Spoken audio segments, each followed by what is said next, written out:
The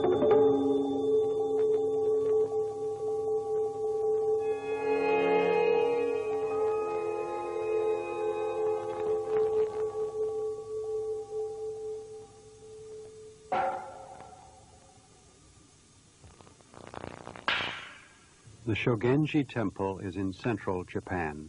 It belongs to the Rinzai school of Zen Buddhism and is a special center where Zen monks undergo training.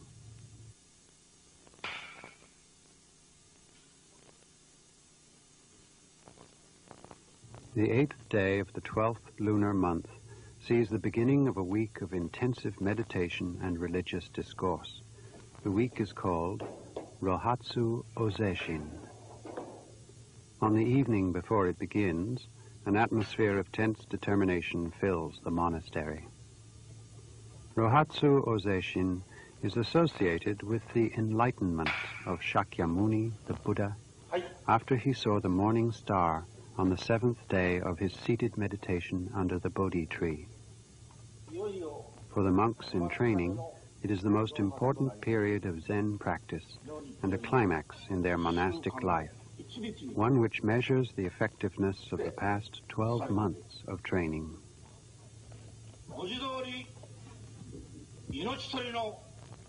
This, at last, is the Rohatsu Ozeshin you have all waited for.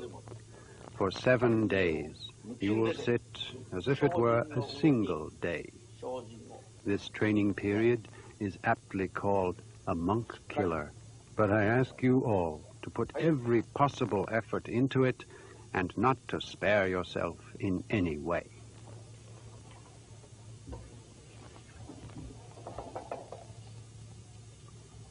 Master and monks gather together in the dining hall and drink tea poured from the same container. This strengthens the sense of unity between them in their training, and they pledge to devote themselves totally to the meditations that will begin the next day.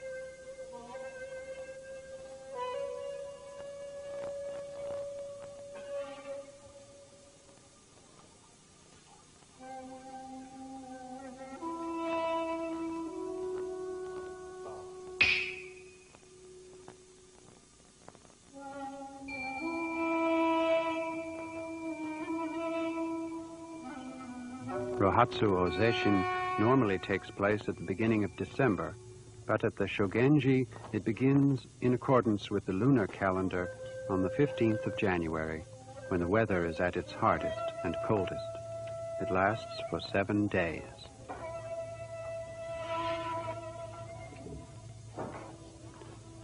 It is now midnight on the 14th. In the meditation hall, the atmosphere has gradually become tenser. The monks lie down to sleep. Ozeshin will begin at 3 in the morning. They have time for only a short nap before then.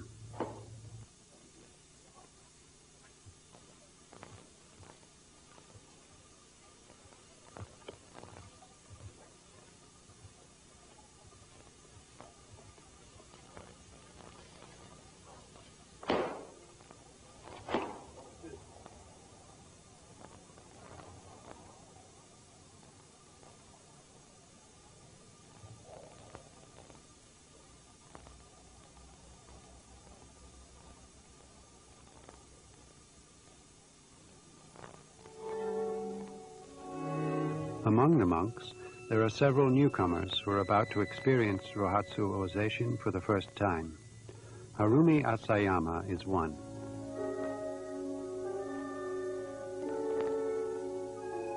In April last year, when the cherry blossoms were beginning to fall, he came here to the Shogenji to undergo training.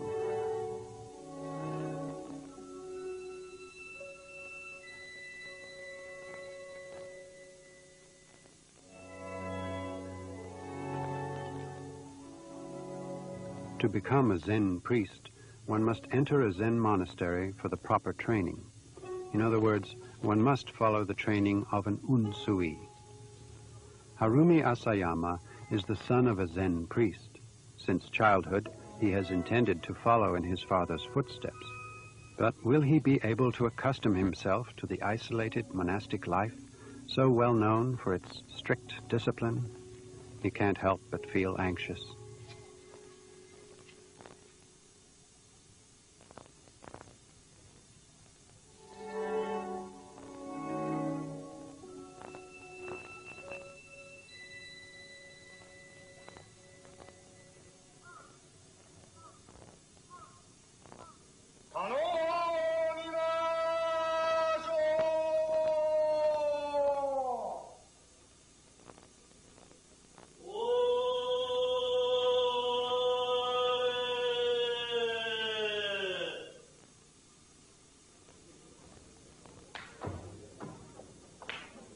I have come with a request.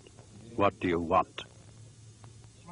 I'm from the Kwanonji Temple of Izumo City in Shimane. My name is Harumi Asayama. I'm the disciple of Keishu Asayama. I've come here to stay and receive training. Please take my request to the abbot. Please wait here a moment.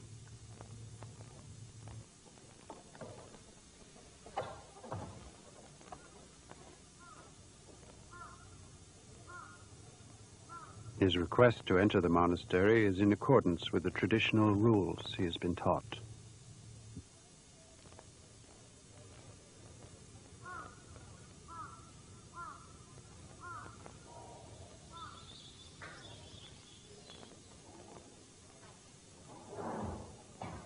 After a short while, the shikario, who is the chief monk or administrator of a Zen monastery, appears.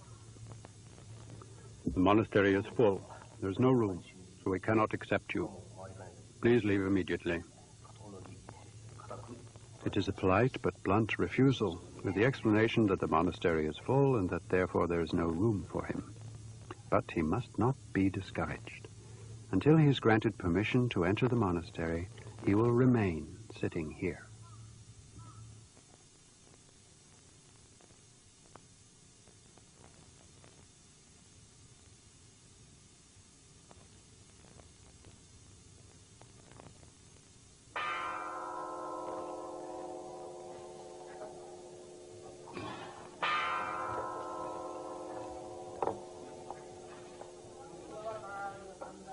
On the same day, the employees of a local company are at the monastery for a brief training course.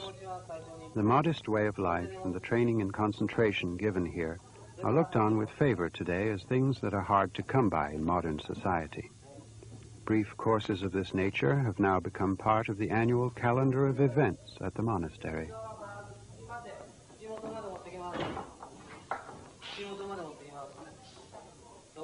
The figure of Asayama sitting perfectly still in the entrance hall, wearing his straw sandals, brings curious looks from the young visitors, about the same age as he is, as they pass.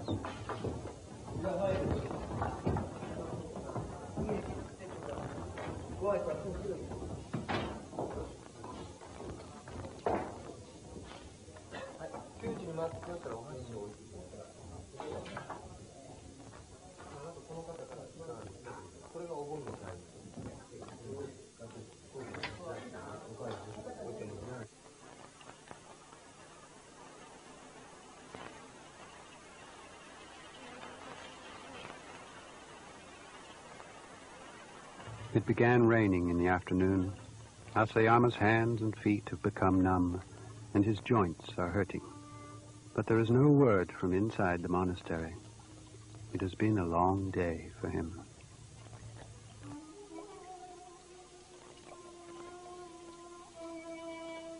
In the evening, he is at last given a meal of leftovers and a room for the night. But this does not mean that he has been given permission to enter the monastery. He is told to leave early in the morning. He will therefore have to stay in the same posture all day tomorrow. Why is it that a cold refusal, even if only a formality, is given repeatedly and without exception to those who wish to take up Zen training? It is, in fact, a test to see how strongly the applicant is determined to embark on the program of training. The final goal of Zen, Satori, or enlightenment, is not something that can be learnt from another. It can only be attained by the seeker himself. The key to the path to enlightenment is the strength of the seeker's motivation and his single-minded determination.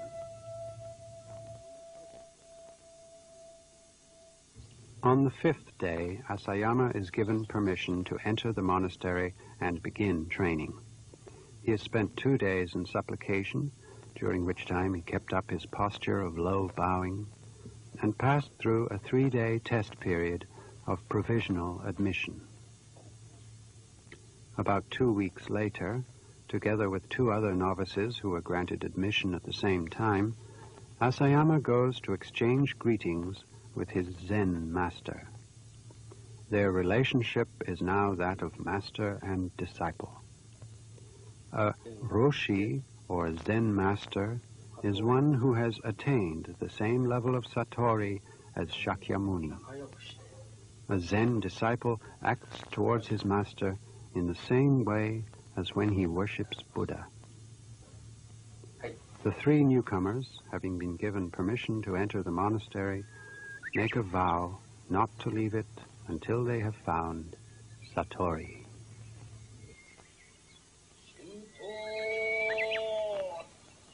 The introduction of the 3 to the meditation hall is accomplished by a single phrase, which means new trainees have joined.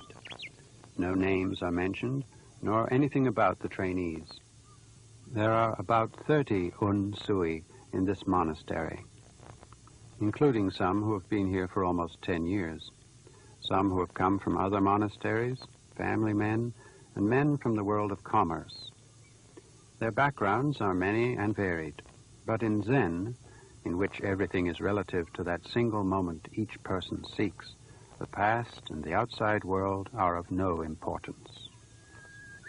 The meditation hall is described by words on the wall outside it, the Senbutsujo, the place where those capable of reaching Satori and becoming Buddhas are made. It is a holy place that does not easily allow laymen to approach. A single tatami mat, 3.5 feet wide and 7 feet long, is assigned to each monk. This is where he sleeps and where he performs his seated meditation.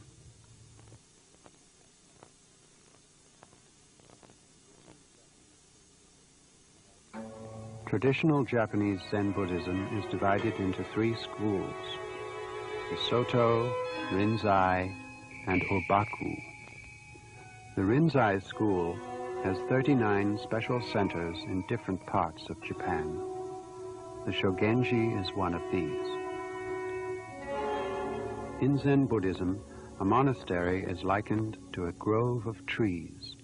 Trees in a grove will grow straight and submissively, even though competing with one another. But trees growing in isolation extend their branches self-indulgently. Monks in training are the same. It is paramount that they have a clean environment, good company, and a strict master.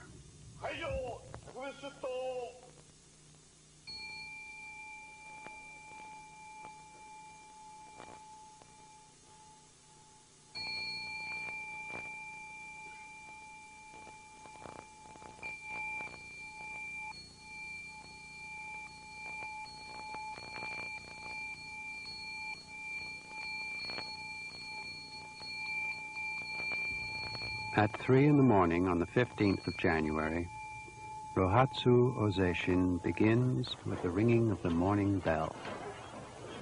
From this moment until dawn, 7 days later, the monks will make an intense effort with neither sleep nor rest, as if the entire week were but a single day.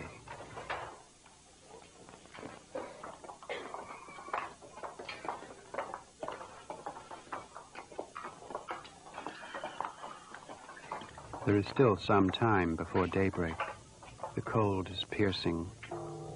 With a single pinch of salt and a ladle full of water, the monks rinse their mouths and wash their faces.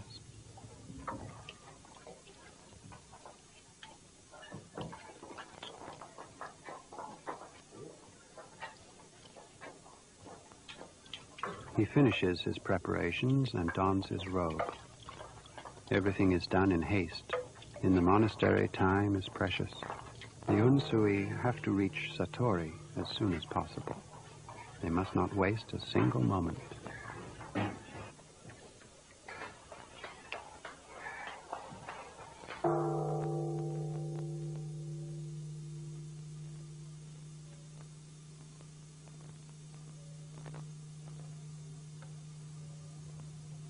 At about the same time as the unsui are getting up in the meditation hall, there is one corner of the monastery where the lights are already on and work is in full swing, the kitchen, where meals for the whole monastery are prepared.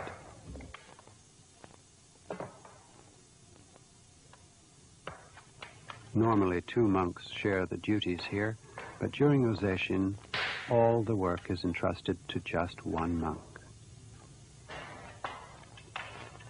The morning rice gruel is cooked in a large iron cauldron, as it has always been. The fuel is firewood gathered on the hillsides by the unsui. The rice and vegetables collected by the monks during their begging, no matter how little, must never be wasted.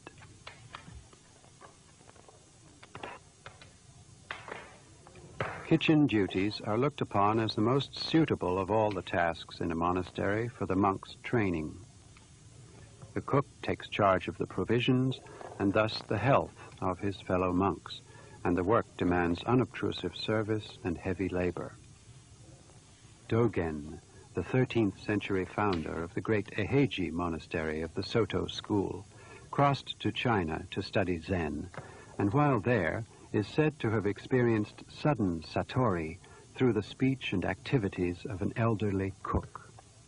This episode is a good illustration of the inner workings of Zen training and the importance of the cook, for without labor and ingenuity in the use of everyday routines and experience, there is no satori.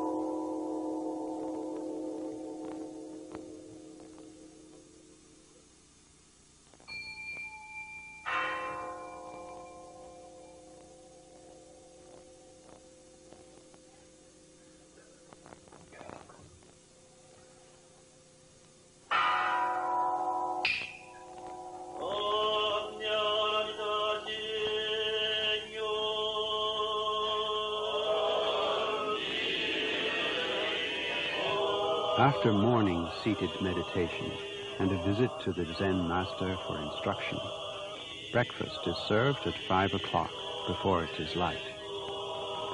The monks take turns waiting upon each other. The quantity of food served is determined by hand signals, which indicate when a monk feels he has received enough.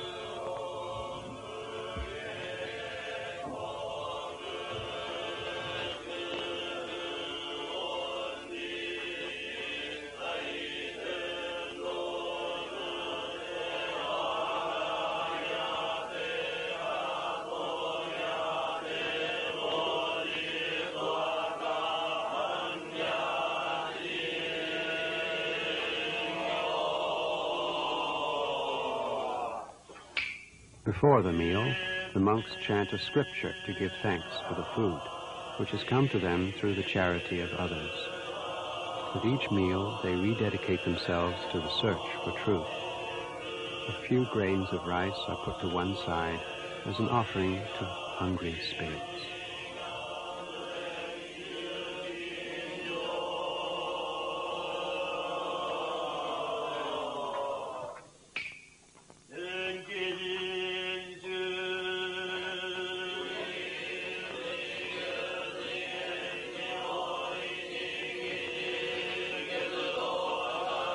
The meals in the monastery are very simple. Today's breakfast consists of rice gruel with rice cakes left over from the new year and a few pieces of pickled radish.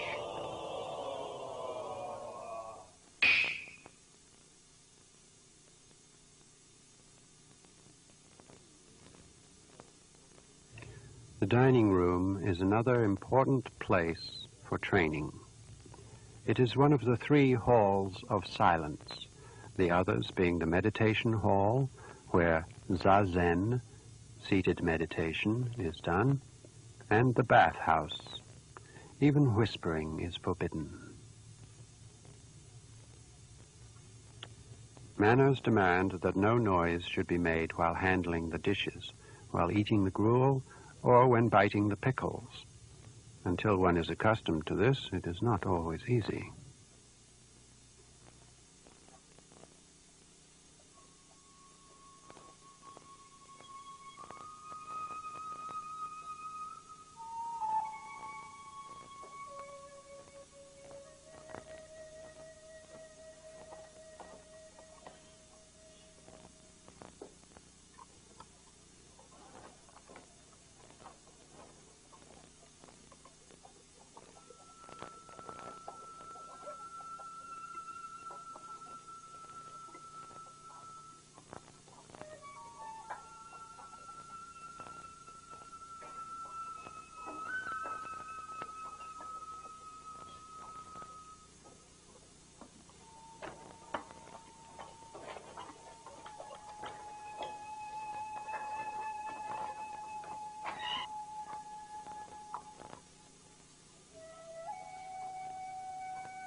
Every last drop of water must be used. This is the spirit of the Zen monastery. The monks use their tea to wash their bowls and then drink it.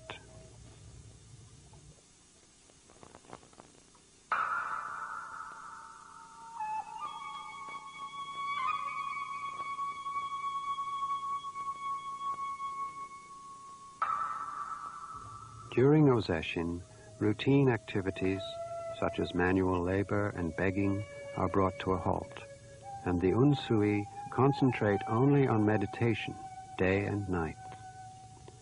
Zazen is a way of meditation handed down over the centuries from India. It is a systematic way of searching for satori by unifying body and mind through control of one's breathing. The correct manner of sitting erect is adopted. The body forms a pyramid, with the head as the apex and the legs crossed to form part of the base. Next, the breathing is regulated. Breathing normally tends to be short and shallow. For Zazen, it must be longer and deeper. If this is done correctly, the body will not feel cold even in the middle of winter. Lastly, the mind must be controlled. All rambling thoughts and worldly desires are put away. The object is to attain a state of detachment. In other words, satori.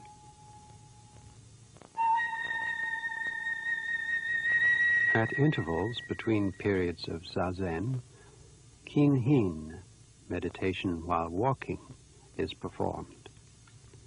The monks walk around the meditation hall rapidly.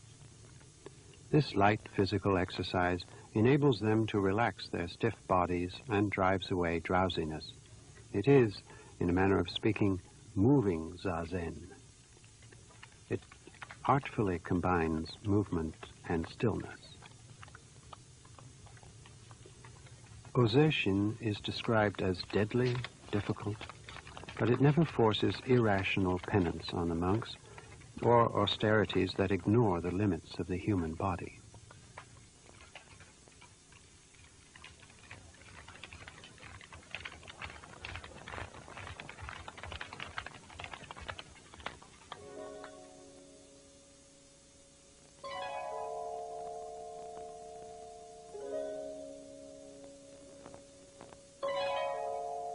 The midday meal is taken at 10:30 a.m.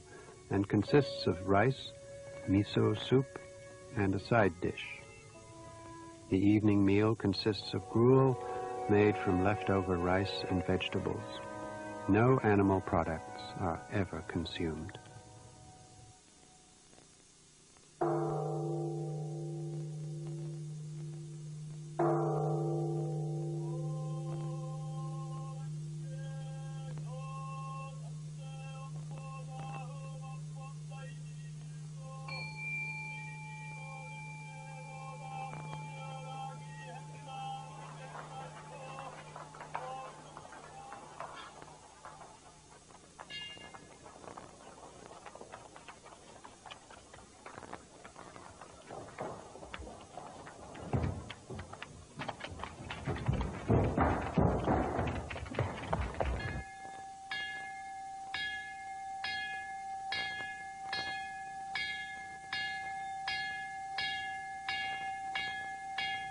San Zen, meeting the Zen master, takes place 4 times a day between 4 and 9. It is one of the 2 principal activities during intense training, the other being zazen, seated meditation. The master gives each monk a koan, which is a problem to be solved. One by one, the monks enter the master's room and recite their answers. The master considers each one. If the master sees that a monk is straying from the correct path in his training, he corrects his efforts. Truth in Zen can only be communicated directly from the mind of the master to that of his disciple. Third persons are strictly excluded from this room. Here, 2 minds meet in intense confrontation, and the outcome of the interview is unpredictable. The clash of minds is in earnest.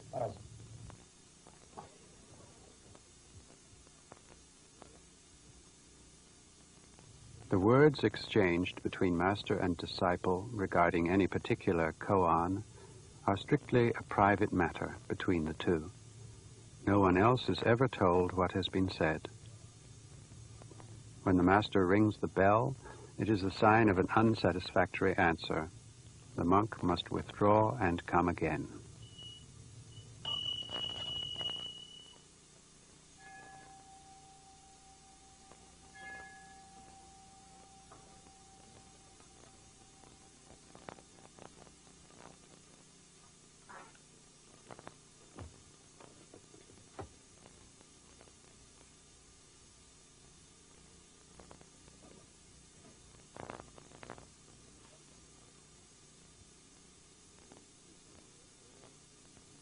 Zen teaches that Buddha is inside the mind of each of us, not outside. The goal of Zen training is to bring the trainee face to face with his true self, the Buddha within. We have all lost sight of our true selves, misled by the multitude of apparent choices and deceptions of the perceived world. Does a dog possess the Buddha nature? Listen to the sound of one hand clapping. Riddles posed by koan are unanswerable according to the rules of common sense. The monks in training wrestle with them assiduously.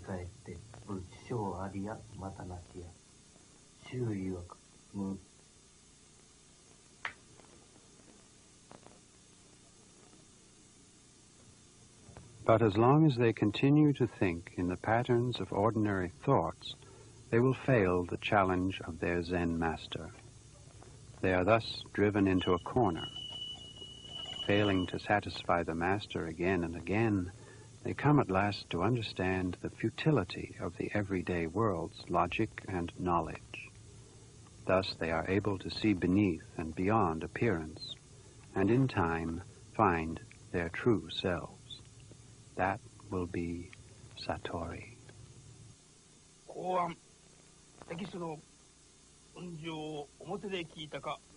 A koan. Have you heard the sound of one hand clapping from the front or from the back?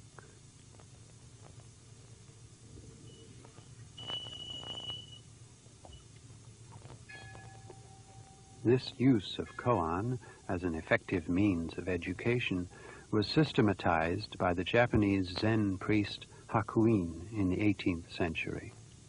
Employing koan is the outstanding characteristic of Rinzai Zen. Soto Zen, on the other hand, teaches the use of zazen alone.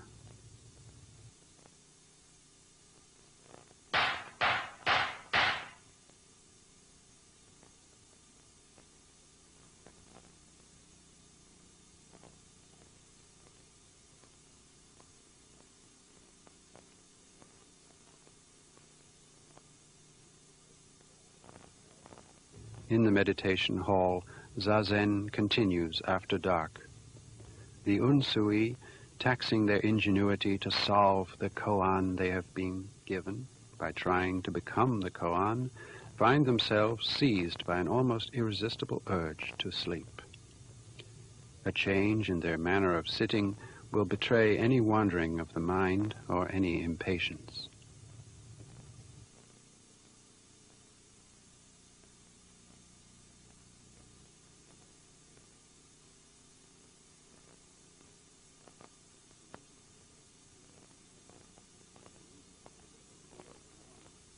Immediately they will feel the warning stick on their shoulders. Wielding this is the responsibility of the monk in charge of the meditation hall, the jikijitsu. The warning stick is never used for intimidation. It is the stick of compassion, used to rouse the trainee's spirit, and acts in place of the bodhisattva Manjusri, the bodhisattva of enlightenment and master of the meditation hall.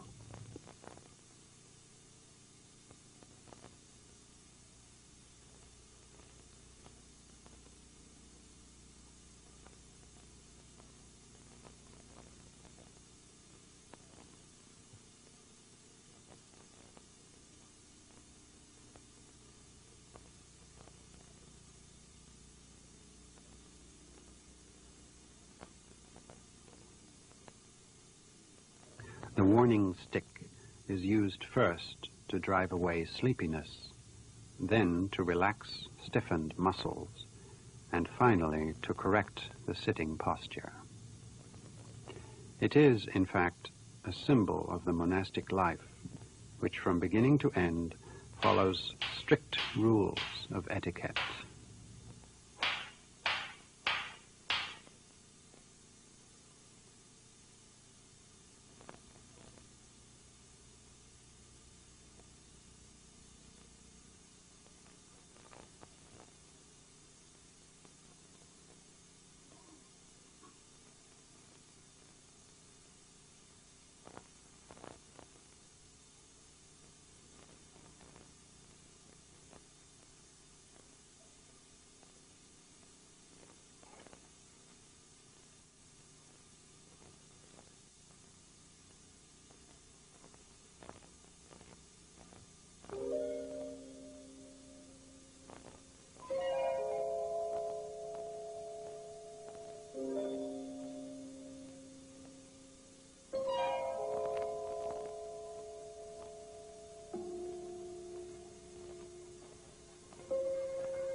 During Ozeshin, in addition to the 3 meals that are eaten, the participants are given something to drink 4 times a day. Although the food in a monastery is the minimum needed by the human body and frugal in style, meals are nutritional and timed to conform to the rhythms of the trainees' bodies and minds.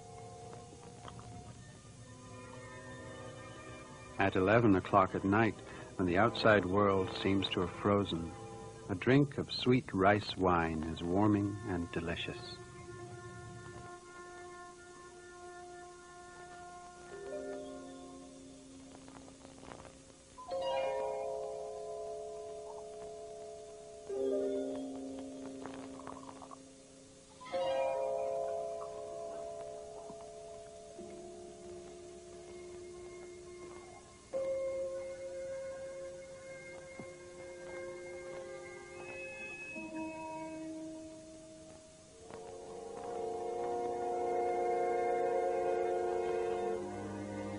monk who takes charge of such services is known as the Jisharyo.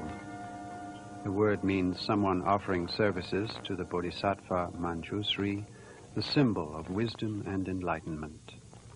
This responsibility belongs to a senior monk. All those who are undergoing training, confined in the meditation hall with Manjusri, are bodhisattvas, even the lowest ranked unsui, and are served just as Manjusri would be. As its nickname, Unsui Killer, suggests, Ozeshin is a severe form of training, with harsh, very harsh, discipline. But on the other hand, the trainee is treated with respect and watchful protection.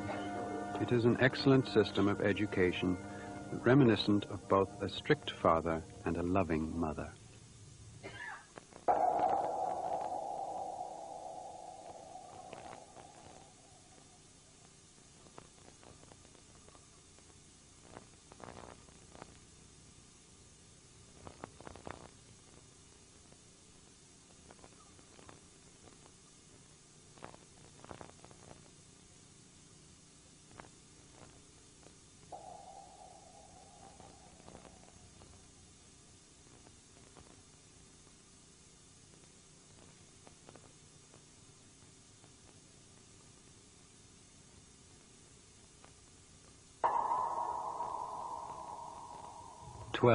Midnight. The lights are extinguished and the meditation hall enters a brief moment of rest. But for the monks training to reach Satori and who must consider 7 days as a single day, lying down is forbidden. They sleep as they are, seated. This is known as Zasui.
Zen is a branch of Buddhism that developed in China. This temple, the Nankaji Temple, stands in the suburbs of Xingquan, a city in southern China. The temple is a holy place connected with Hui Neng, the sixth and last of the famous patriarchs of Chinese Zen, who lived between the 5th and 8th centuries. There are always visitors in the grounds. Hui Neng was born in a nearby farming village in 638 AD, at the beginning of the Tang period. His family was poor, and he sold firewood for a living. He is said to have had no education. He attained spiritual enlightenment while turning a millstone with his feet. He was then still a layman in a monastery under the 5th patriarch, Hung Zhen. It was Hui Neng who laid the principal foundations of Zen.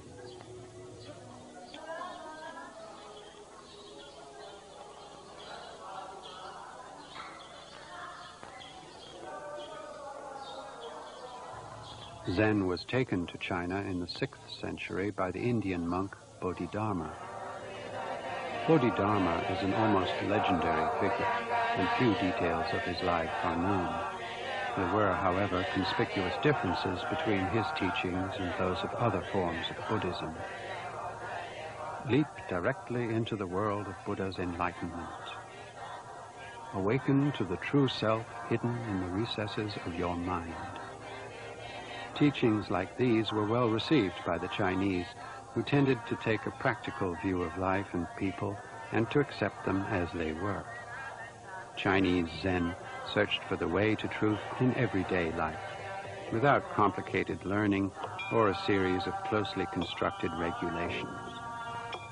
During the Tang period, from the 7th to the 10th centuries, and the Sung period, from the 10th to the 13th centuries, China saw a succession of great Zen masters, who attained the same enlightenment as Shakyamuni. Monks of later generations began to search for hints in the experiences of enlightenment and the words and actions of the great masters that would help them in their own training. The collections they made became the origins of the koan.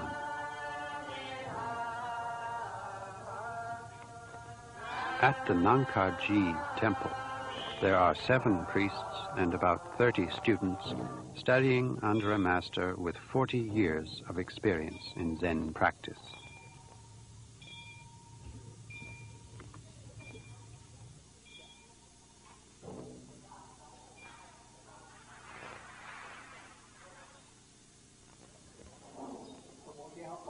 The text for today's lecture is the Platform Sutra of the 6th Patriarch.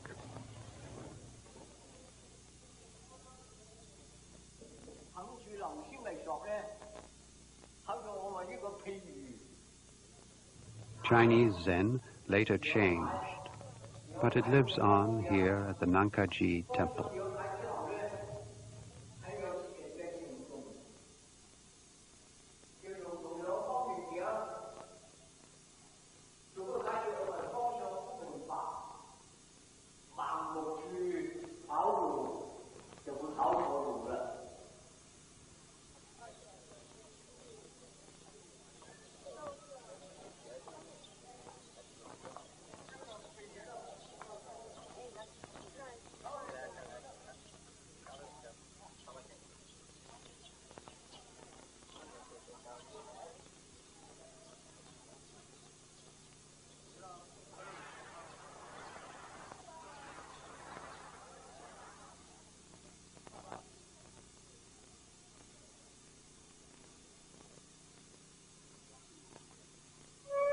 Japanese Zen faithfully adopted the monastic style of life developed in China, further refined it and polished it, and perfected a specific style of training. One of the major activities of normal monastic life is religious mendicancy, or takuhatsu, that is, begging.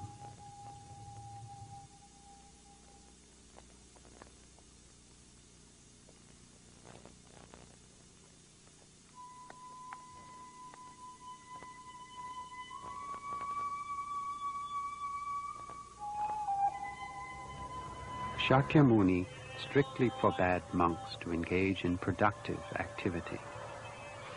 Takuhatsu is a traditional practice of begging that follows the teachings of Shakyamuni. Of begging, it is said, "You may ignore a whole village, but don't ignore a single house." In other words, every house must be visited, with no distinction made between rich and poor. And the mendicant should not mind if he is given nothing. When he is given something, he should accept it politely and press his palms together in the attitude of prayer and gratitude. Monks in training must bear in mind that they live on the charity of others, and they must give them the pleasure of giving. To this end, they must abandon selfish ideas and become beggars. That is takuhatsu. There are quite a number of stories of monks whose experiences while begging gave them the insight to solve a koan, and thus to move towards satori.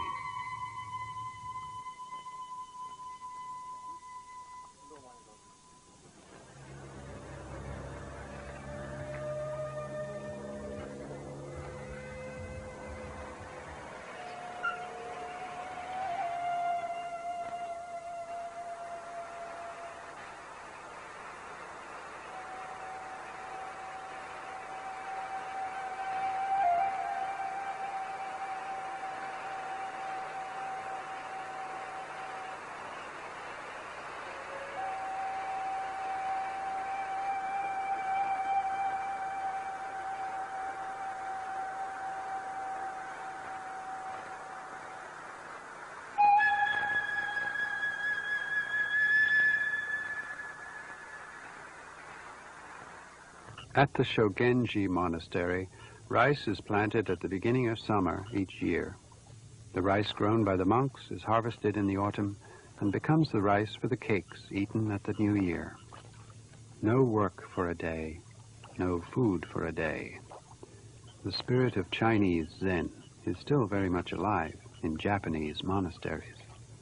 Manual labor is not only a means of supporting one's daily life, it is also an effective aid to reaching enlightenment.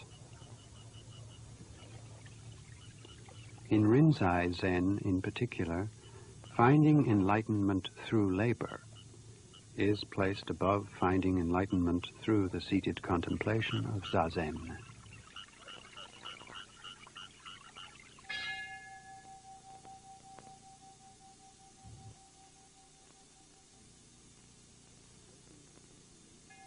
Ozeshin has continued for 7 days and is now drawing to an end.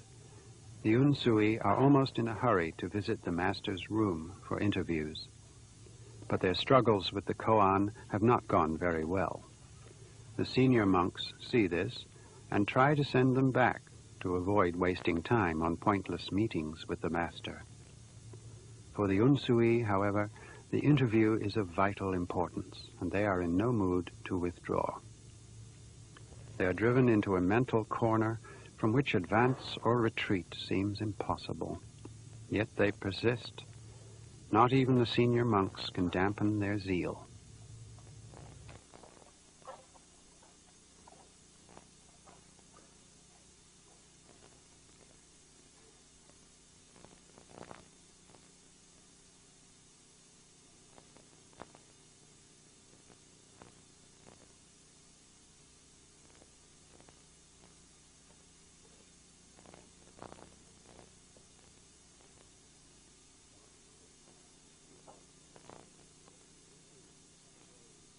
What is the satori one obtains through the koan? How is it achieved?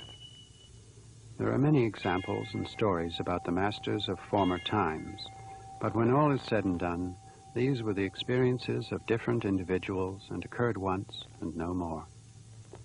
They are not things that can be copied by others. Just as the locust sheds its skin, so the Unsui must break out of their shells by their own efforts. The master can only watch over them and wait.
Early dawn of the 8th day.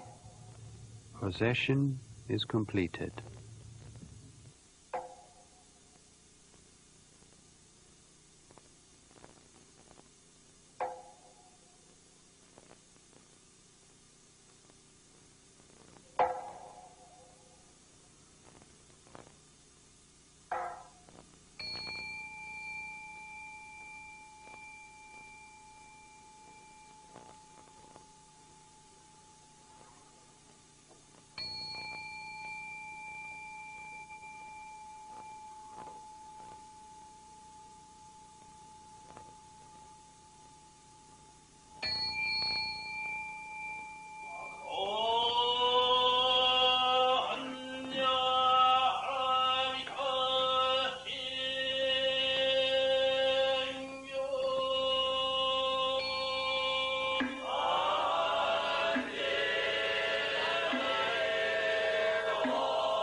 How many monks were able to find Satori through this period of possession?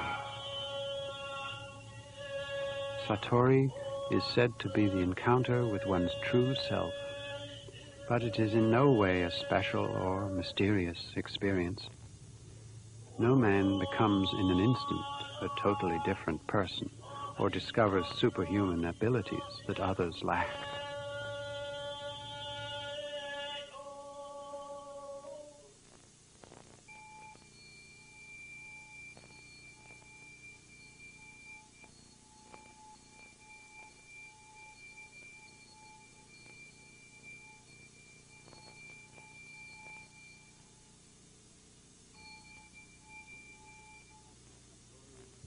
The Satori that Zen brings is sought because it offers a glimpse of one's own mind in a state of complete detachment.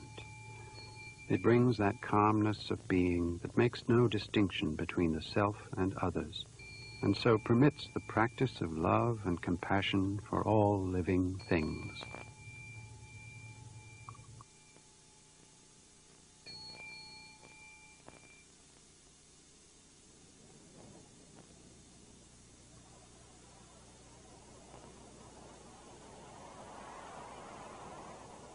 It is March. For the first time since he entered the monastery, Asayama has been given permission to return home for several days. This is his first return to the outside world for a year. What did he gain from the rigors of Ozeshin? Did he, in his 1 year of training in the monastery, experience anything worthy of being called Satori? How far did he progress with the koan? This is something no one can tell. At any rate, he has decided to stay at the monastery and make a determined effort to tackle the challenge of Zen training.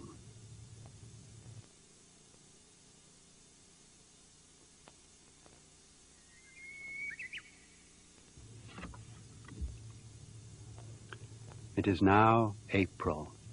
Once again, the season of blossoms has come to the countryside about the Shogenji Zen temple. and once again the young people arrive in search of Satori.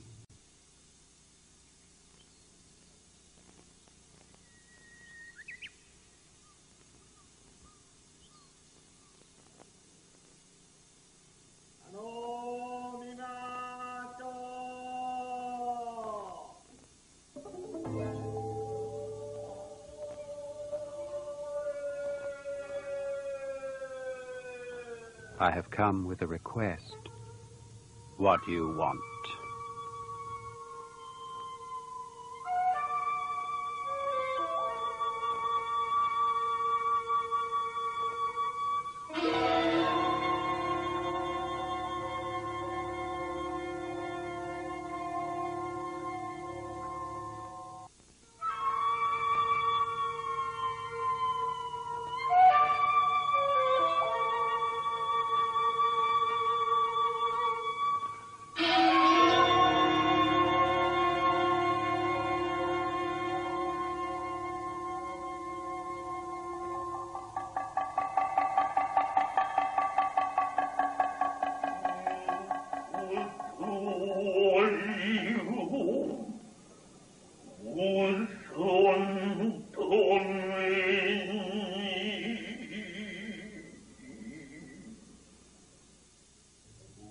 Eguchi was the name of a popular pleasure quarter that formerly stood on the lower reaches of the Yodo River, near present-day Osaka.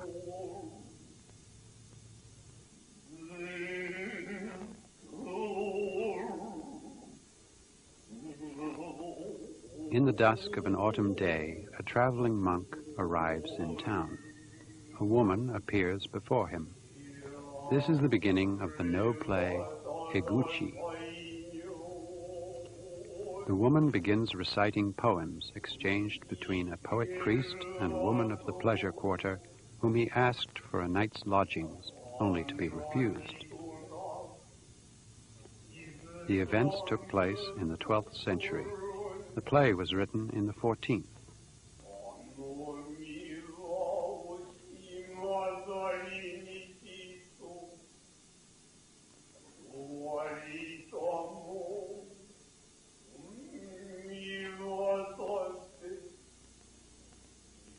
There are many features of No theatre that had their origins in the Zen monastery.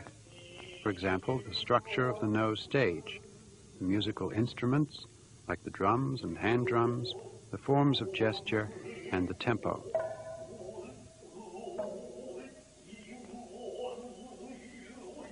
The Muromachi period, from the 14th to the 16th centuries, was the time when No drama developed. This was a time when Zen flourished in Japan.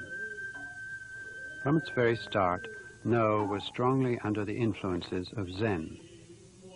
The objective of No is the expression of beauty called yugen, or profound subtlety.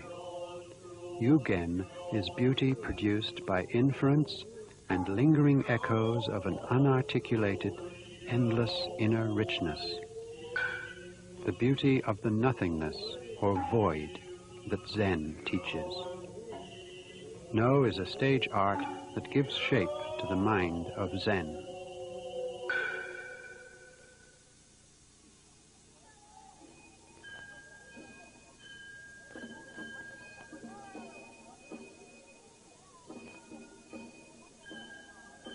This is Kyoto, crowded with people out for the Gion Festival. But turn off the main roads into the back streets, and you find a traditional way of life that is the way it was many generations ago. The inside and the outside of the house are swept, water is sprinkled at the entrance, everything is kept clean. Nature's changes through the seasons are expressed in a small garden.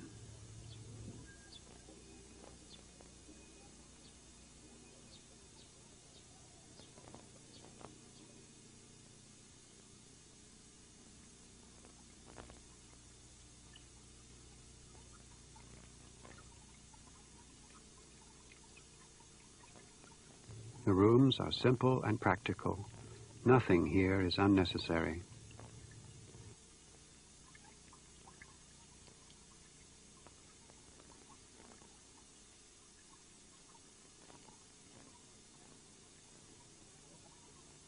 Even casual manners show the importance of etiquette. Seek the origins of this way of life, and you will come to Zen. Over the centuries, Zen has taken deep root, not only in religion and the arts, but also in the everyday life of the people. At about the same time that Western Europe was experiencing the high Middle Ages, in the middle of the 13th century, the Tofukuji temple was erected in Kyoto. Other temples built at the same time included the Kenchoji in Kamakura and the Eiheiji near Fukui City.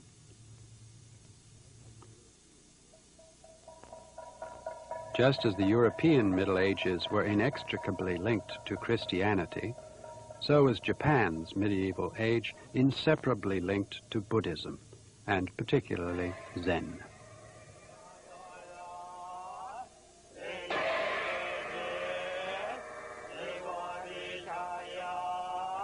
The history of China from the 6th to the 15th centuries, and that of Japan from the 13th to the 17th, cover a period of 1,200 years, which cannot be discussed without taking note of Zen. This period more or less corresponds to the whole of the Middle Ages of Europe. By strange coincidence, the West and the East entered an age of religious culture at the same time.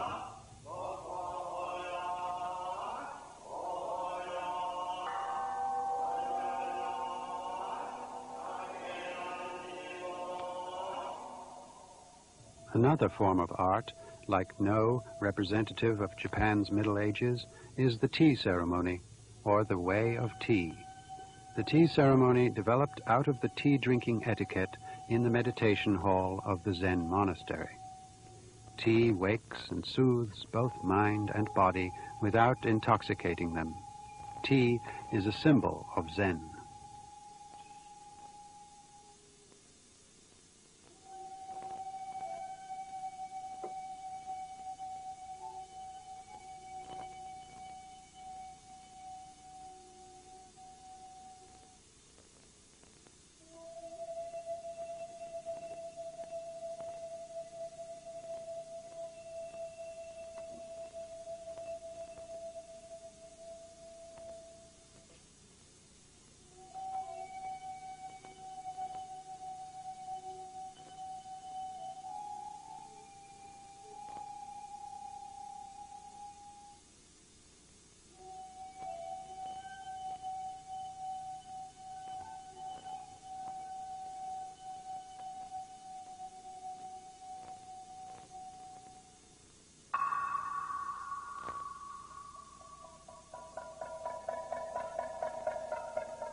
In a part of the ground of the Daito-kuji temple in Kyoto is the Shinju-an, a sub-temple. The Shinju-an was founded by Ikkyu, the famous Zen priest. It is a fitting place to recall what he left behind and the climate of the Zen culture that flourished about him. Many anecdotes are told of Ikkyu. Most of them originated long after his death, but they are nevertheless appropriate. Ikkyu was a very free spirit and had a sharp sense of satire. He is said to have been given a document certifying his enlightenment by the Zen master who taught him, but he refused to accept it. He later burnt it in front of witnesses. The important thing for him was the practice of his enlightenment, not a piece of paper to prove it. Ikkyu was probably the freest mind Japanese Zen produced. He lived during the Muromachi period, a turbulent time in Japan's history. There was a succession of wars, and those in positions of authority or power were continually being ousted and replaced by their followers. But it was also a time of greater intellectual freedom than any other in the history of Japan.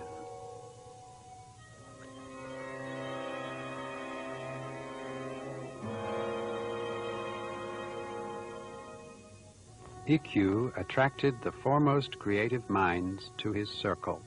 No writers and actors, painters, poets, the originator of the tea ceremony. These were the builders of Japan's medieval culture.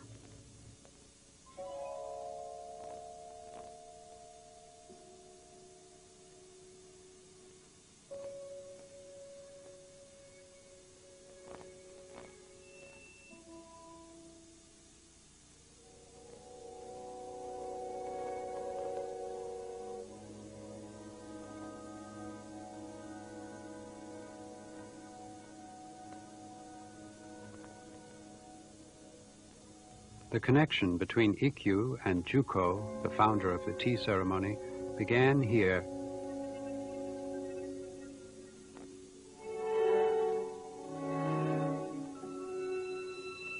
Juko, by studying the practice of Zen under Ikkyu, came into contact with the Zen essence, which sees Buddhism in the routines of everyday life. This led him to formulate a new tea ceremony, a way of tea. Tea was to be drunk in a simple rustic hut, without any of the gaudiness of the tea ceremony followed by the fashionable people of the time. Beauty was to be found in wabi, a taste for simplicity and quiet. And the goal of the ceremonial drinking of tea was to become master of one's own mind. Its object was, in other words, the awakening of the realization that the hidden principles of tea and Zen were one and the same.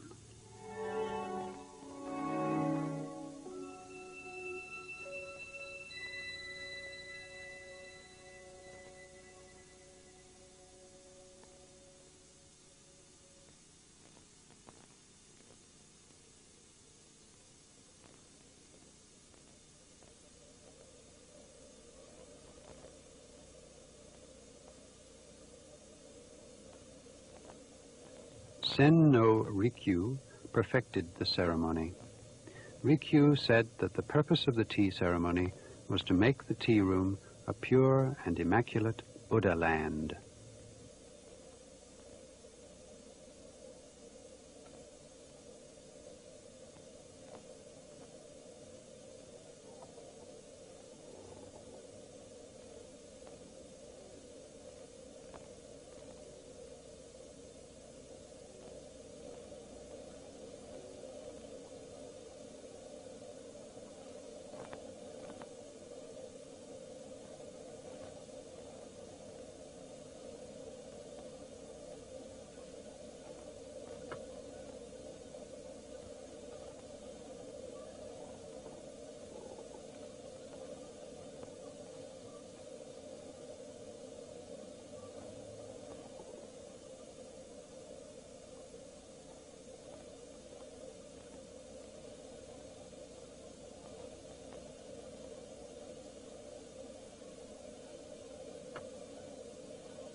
The host makes the tea and serves his guests. Probably the only sound to be heard is that of the simmering water in the kettle or the wind outside. Through the agency of a bowl of tea, the barrier between host and guests disappears. Both the host who prepares the tea and the guest who watches become one with the wind that sweeps the sky and are filled with profound peace and serenity in the dimly lit space of the small tea room, a mere 6 by 9 feet.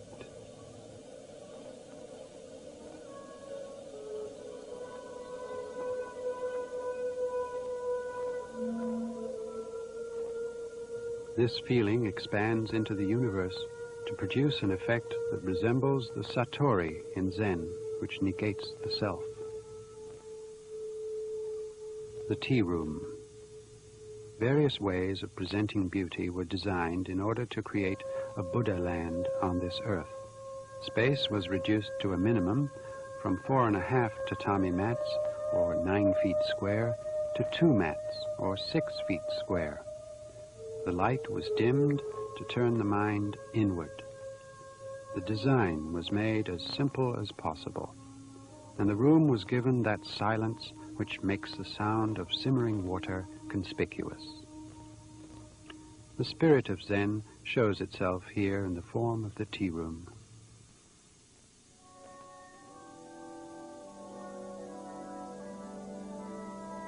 The Church of Sainte-Chapelle in Paris. In the clear story, one is enveloped in the radiance of light. Its stained glass windows fill the walls, and seen from below, the arched ceiling strengthens the impression of height.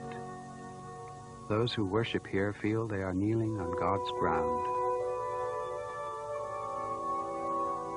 A church in the Gothic style and a tea room, the results of efforts made in both East and West to transform religious impulses into the creation of beauty at about the same time in history left two conspicuously contrasting worlds.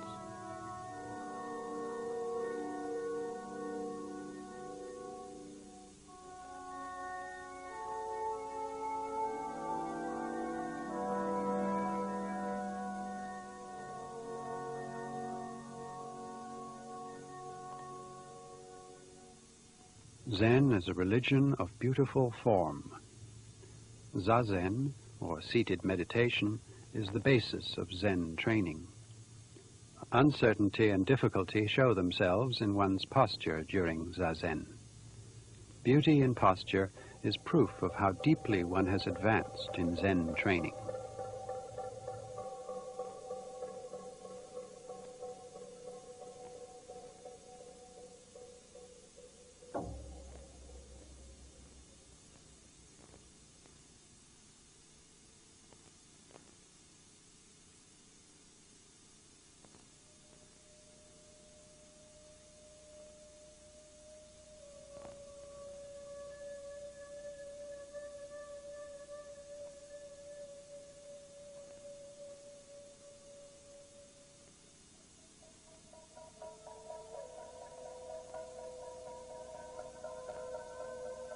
In Zen monastic life, simplicity, cleanliness, and form are highly valued. Before going out to practice takuhatsu, or religious begging, the monks check each other's dress. And when they walk along a road, they form a neat line and walk at a fixed pace.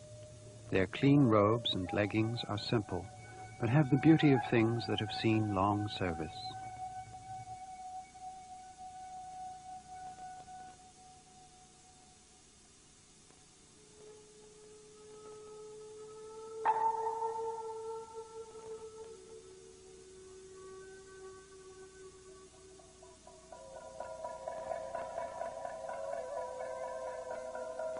Zen is in no way an abstract religion separated from structure. Because of its intense spirituality, it attaches great importance to maintaining the beauty of forms and keeping the environment pure. Zen is thus a religion capable of producing specific creative arts about itself.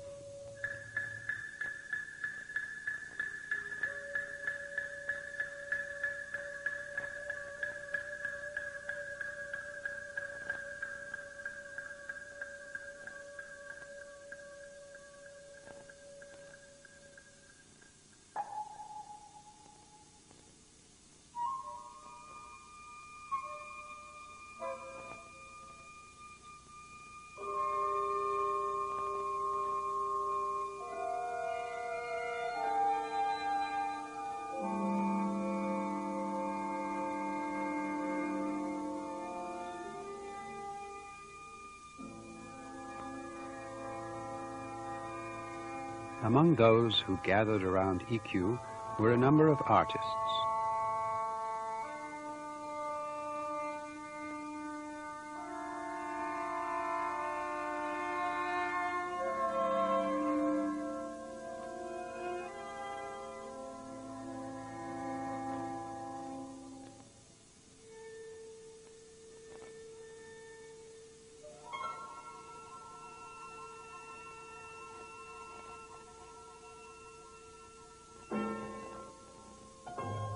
Jasoku, for example, repeatedly practiced zazen under the instruction of Ikkyu and sympathized with his unyielding spirit. It was from relationships like this that Zen arts attained new heights.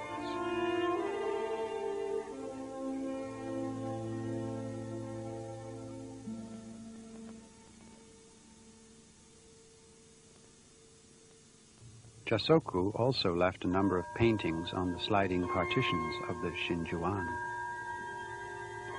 Landscape. Here there is no objective drawing of what is seen, but the impact of the artist's state of mind. An unprejudiced and absolutely free brush expresses at one stroke the subconscious rather than the conscious.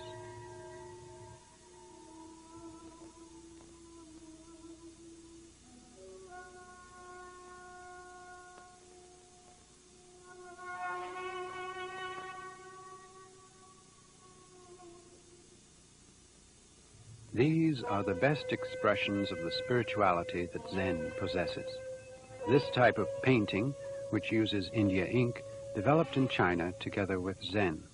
In China, it has been said since ancient times that black ink has 5 colors. In other words, the variety of shades that can be produced with it is limitless.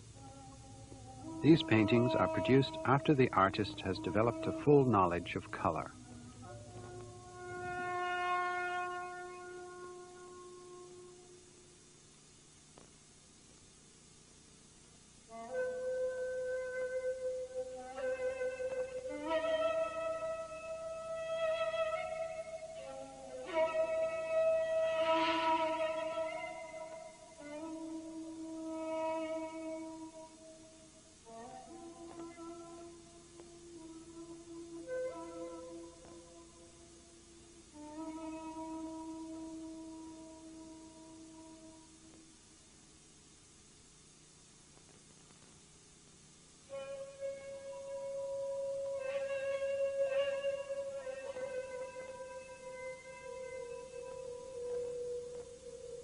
The paintings leave bold blank spaces, but what is a blank space?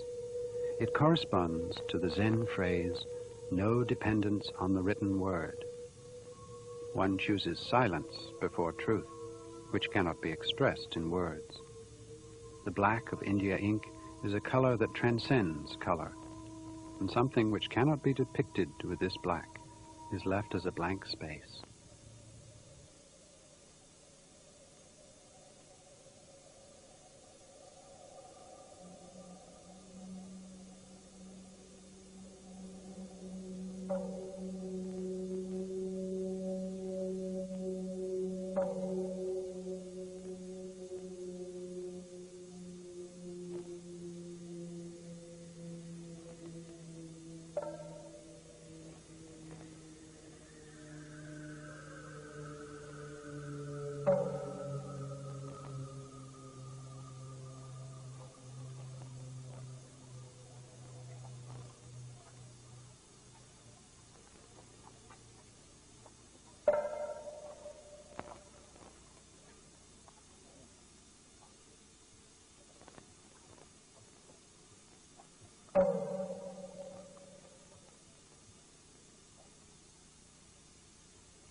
Zen teaches that Buddha exists within our minds and not outside us.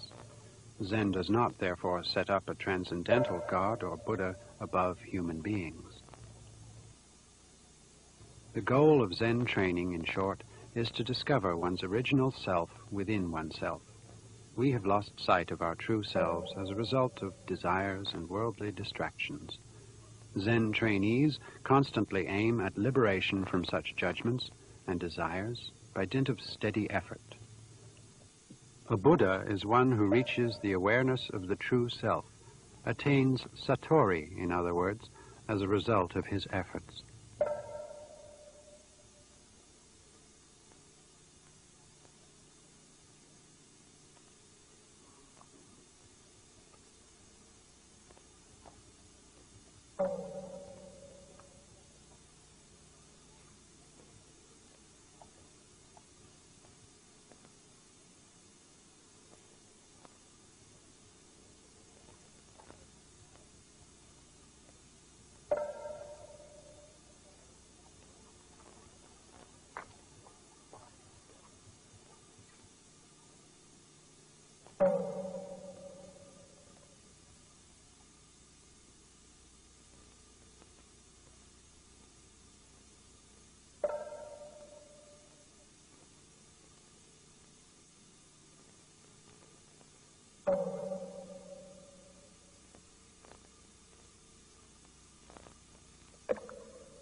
In Zen painting, preference is given to realistic human figures suggestive of the state of satori, or landscapes imminent with opportunities of stimulating satori.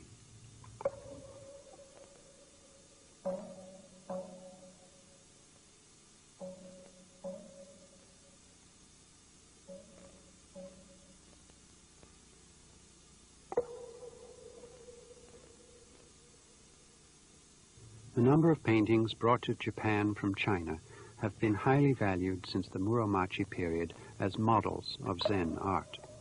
These paintings were not necessarily considered orthodox in China, the home of the paintings, nor very much admired there, as the style was too free and unconventional, and the pictures were boldly subjective. To find the spiritual working of Zen in these paintings, and to be able to transmit that to society in general, can be said to show a new sense of beauty by Japanese Zen culture.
This is the work of a Japanese Zen priest in the late Edo period, which lasted from the beginning of the 17th to the latter half of the 19th centuries. The animals seem detached, and there is an implicit power in the bamboo grove.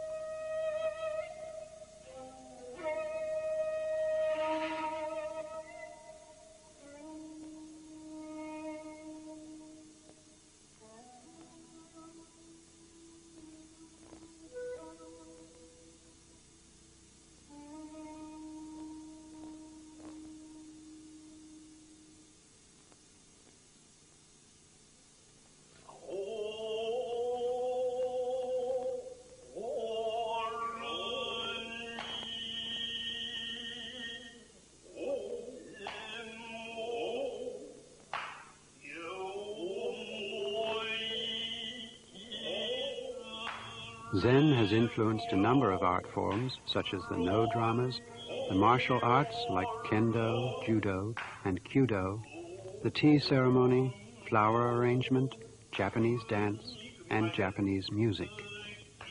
But the Zen influence has not been on their forms alone, for Zen has also created the foundation for the transmission of their traditions and systems of education. The secret of all the arts lies in negating the self, rising above the self to become completely at one with what one is doing. To reach that stage, there is only one way: hard and steady training.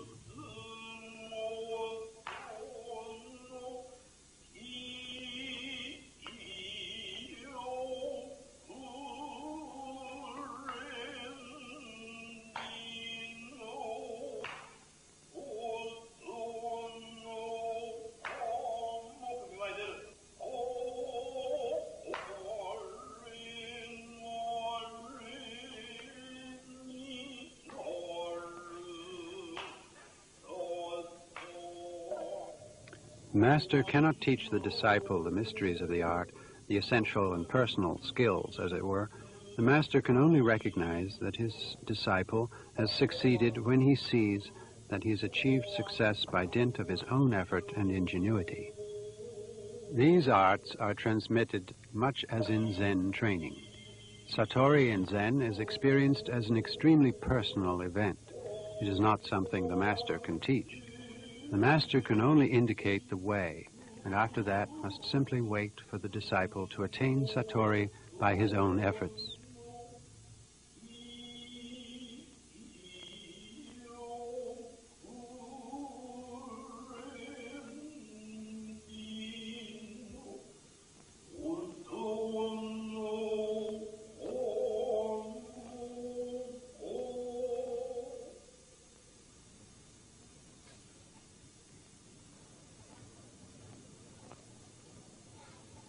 It is said that writing reveals the individual. There is a tradition by which a Zen priest expresses his experience of Satori, or state of mind, through calligraphy. This is called bokuseki, and has produced a specific kind of beauty in the form of writing.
Hojo, two characters written on a framed wooden signboard preserved at the Tofukuji Temple in Kyoto. It was presented to the founder of the temple in the 13th century by his master in China. It has since served as a model for such writing on signboards done in other monasteries and is an outstanding example of handwriting. These written notice boards identify the geographical locations of Zen monasteries, their parts, and the titles of their officials, but they are not just practical in purpose. Putting up such excellent samples of handwriting serves to build a proper environment for training and to awaken a sense of religious tradition. To read and know the truth. This was displayed by a most revered priest and founder of the Daitokuji in the 14th century, before an event was to be observed in the monastery. This was also originally an item of practical use, but can serve as an object to assist religious devotion as it conveys the writer's ability. Ikkyu, a follower of the teachings of Daito, is said to have kept it always with him, hanging from his neck, even during his flight from the dangers of war.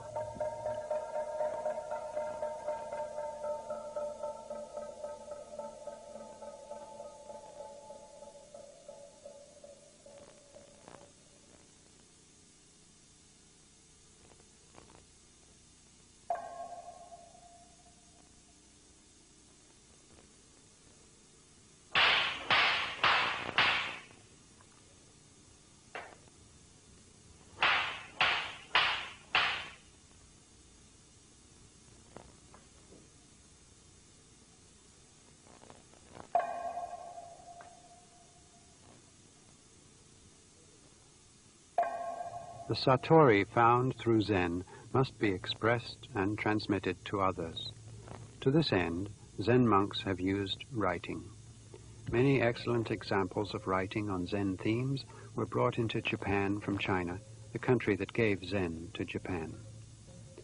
Ryosho was written by a Chinese Zen master, whom Ikkyu considered his own master. Ryosho means to rise to the sky and transcend the secular world.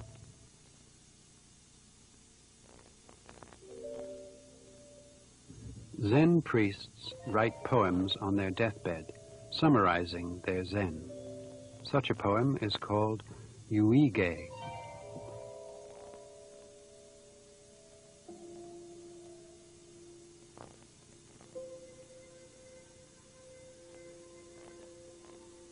Ikkyu's yuige went, in brief, like this. Who in the world could understand my Zen? I am the only one who can understand my mind. Even if Shu Tang, whom I've always respected as my master, were to come here, it would not be worth a penny.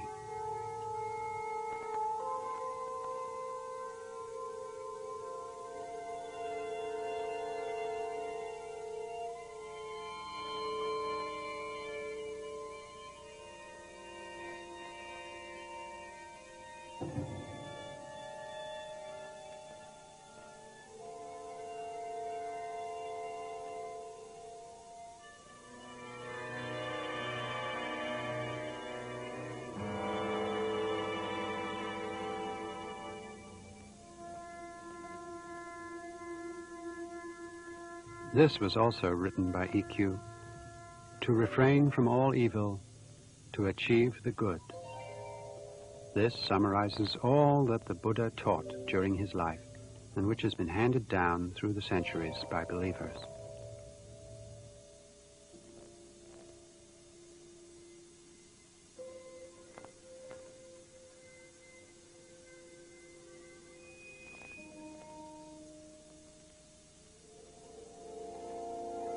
But Zen writings are not merely works of art to be admired or prized. Through them, those who follow the way can come closer to their predecessors, feel their spiritual power, and achieve their attainments and accomplishments.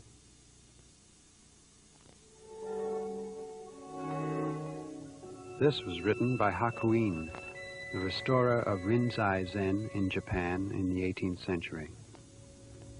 To be absent for a while is the same as being dead.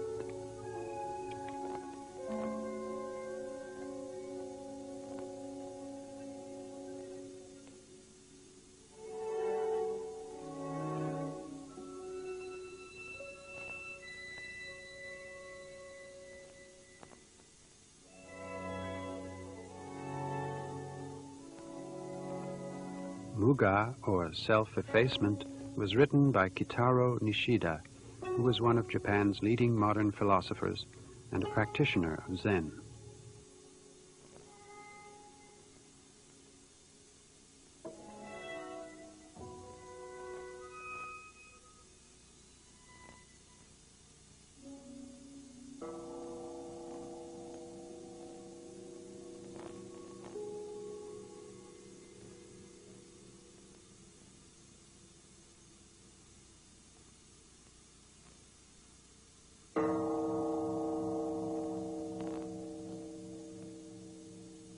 At this stage, Zen expression resembles Western abstract painting of today, but the intrinsic qualities of these two art forms are totally different. Western abstract painting destroys the established order in a search for a truer order. The artists try to discover this and express it.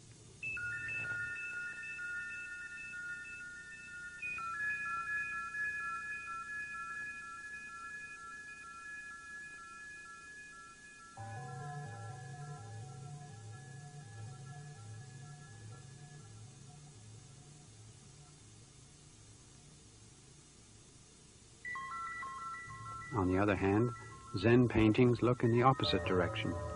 They depict enlightenment, which has no shape to begin with, but which appears, forming itself into a shape.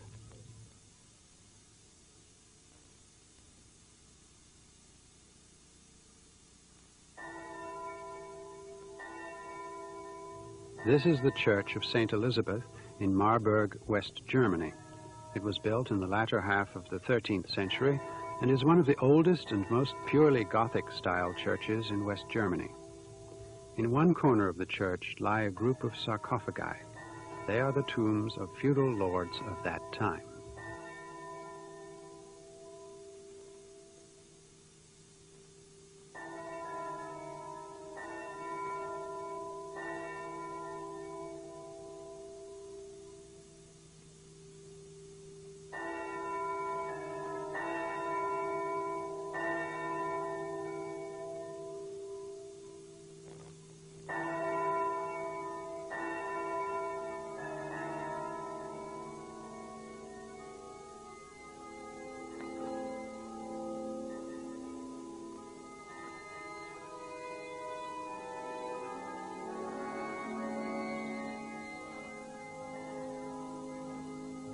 Here we find art centered on the human being, which persistently gives man a definite form. By contrast, Zen is a religion which aims, more than anything else, at liberation from any attachment to oneself possessing form.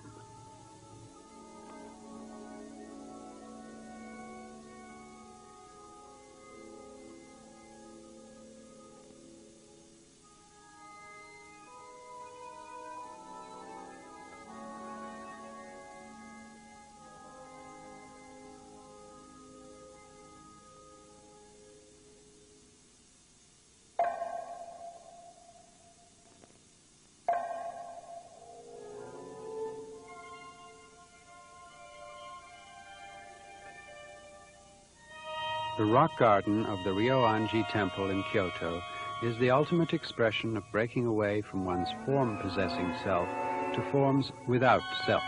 In other words, perfect selflessness.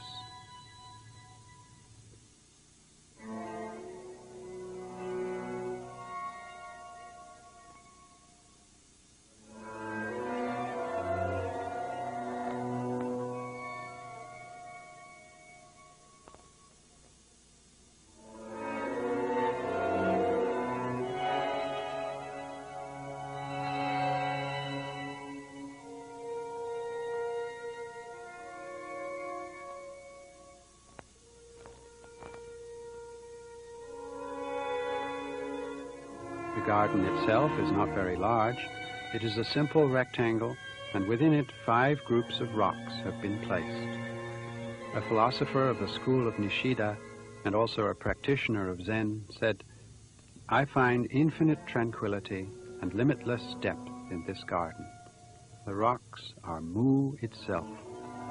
Mu means void, but not void as simply nothing, but absolute freedom from everything that has form.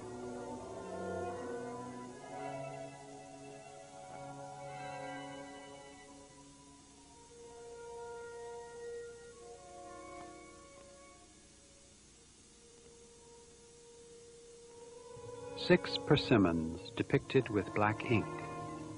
The philosopher finds that they have something in common with the rocks in the temple garden.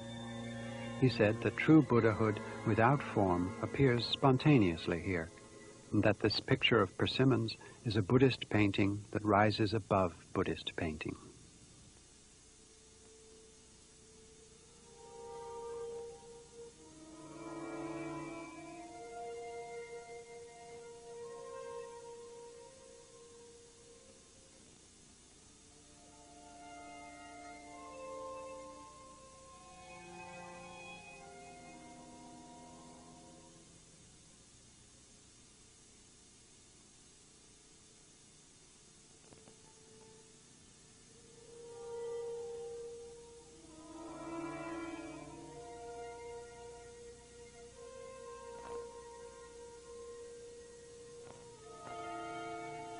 There is a sense here of making contact with the invisible, of knowing oneself without being a slave to form. Zen culture, in other words.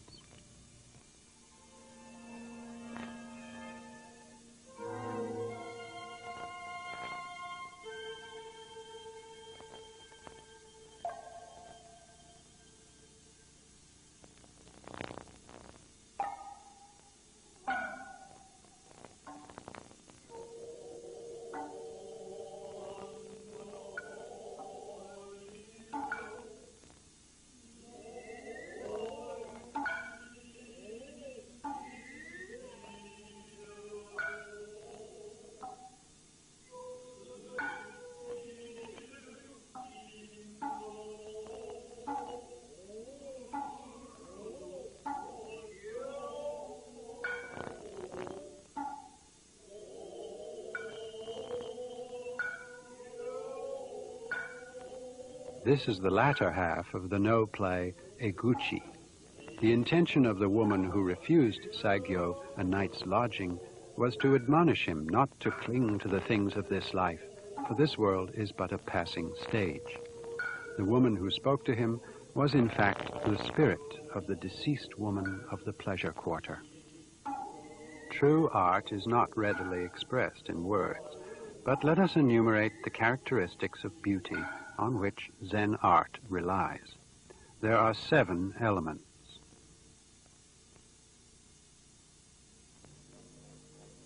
Asymmetry, not adhering to perfection or punctiliousness.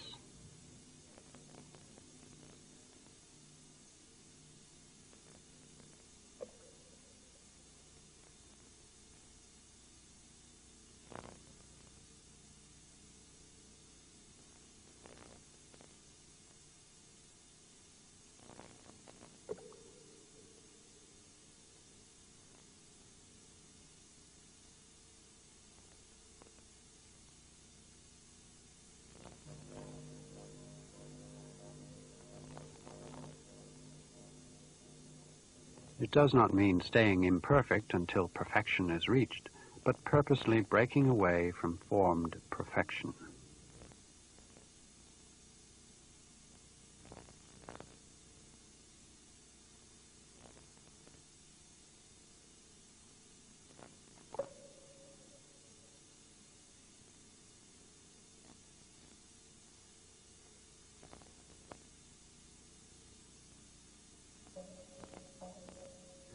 Non-attachment, to be open-minded and detached.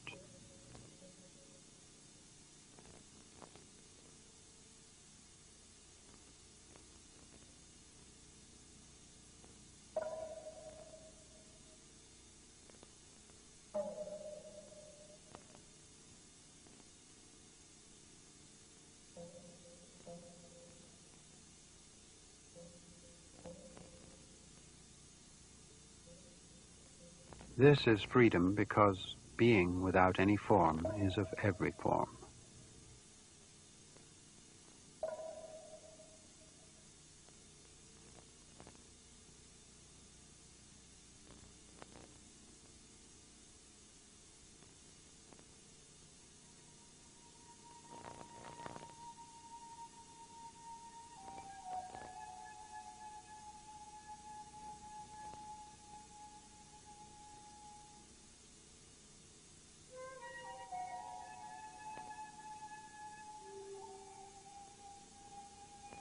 Naturalness, that which is artless in its natural form without pretense.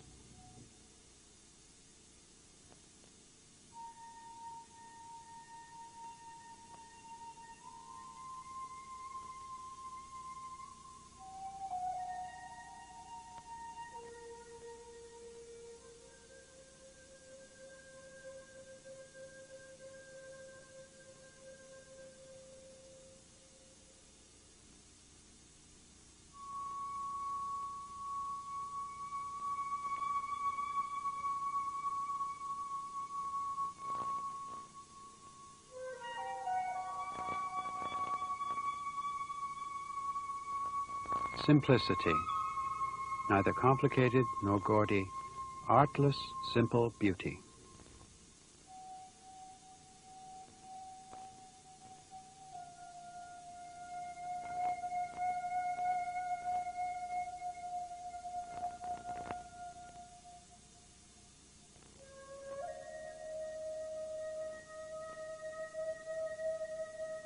Silence, limitless silence, the inward-looking mind.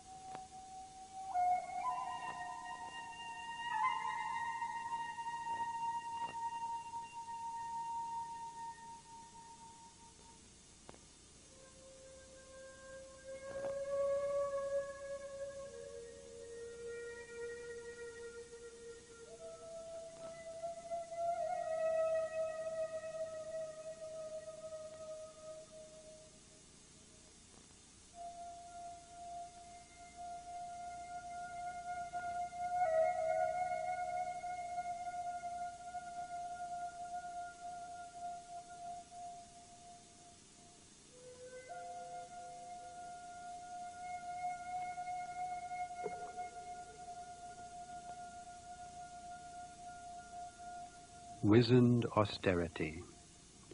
Wizened, solitary, and stern, dignified, like an old tree.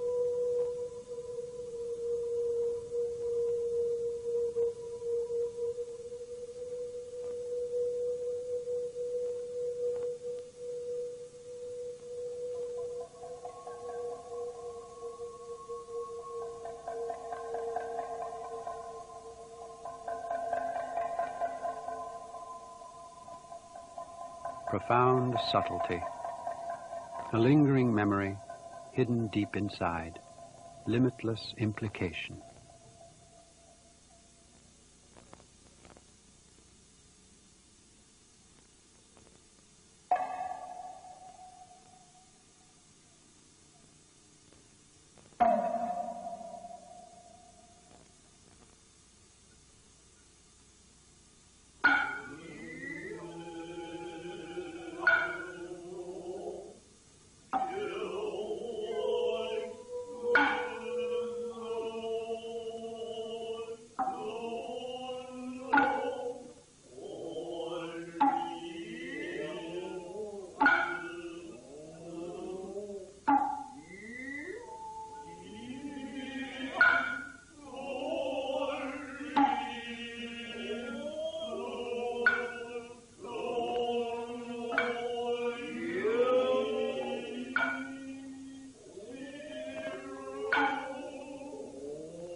The dancing spirit of the woman of the pleasure quarter, saying that this world is merely a place of passage, yet also pleasant if one finds enlightenment, disappears into the hazy light of the western sky, becoming the Bodhisattva Samantabhadra. The no play Eguchi teaches us that the possibility of satori, or enlightenment, lies in realizing the transience of life and knowing maya, or illusion, to be illusion. And it states that the woman who realized this was a bodhisattva. That is the mind which has reached the stage where matter is void. Void is matter.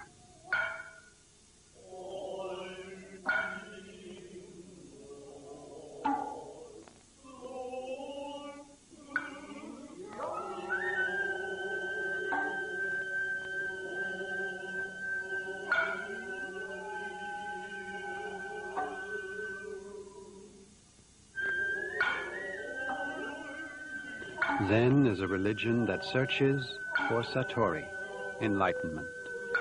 And Satori speaks to us in various forms of beauty today, too. It is indeed a religion that can produce beauty and become beauty.